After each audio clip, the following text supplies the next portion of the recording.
చెప్పినట్టే చేయాలి. మీ హస్బెండ్ నిన్ను పట్టించుకోడేమో, నేను 1000 టైమ్స్ ఎక్కువ పట్టించుకుంటాను నేను నిన్ను. సో నేను చెప్పినట్టే చెయ్యి, ఇది ఎవరికి లీక్ చేయొద్దు అని చెప్పేసి ఆ టోన్లో నాతో మాట్లాడారు. నేను దిగేశాను. For the first time on July 9th నేను కలవడం జరిగింది.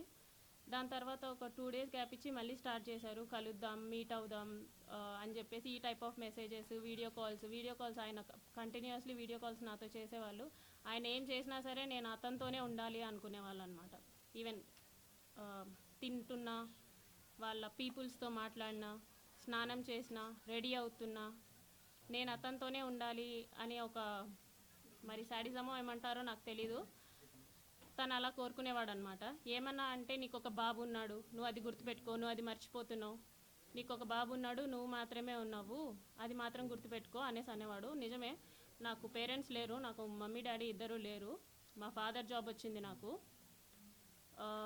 నా ఫస్ట్ స్టేషన్ రైల్వే కోడూరులోనే. నాకు ఒక తమ్ముడు ఉన్నాడు, కానీ దూరంగా చదువుకుంటున్నాడు వాడు. మా హస్బెండ్ వచ్చేసి సాఫ్ట్వేర్, ఆయన దూరంగా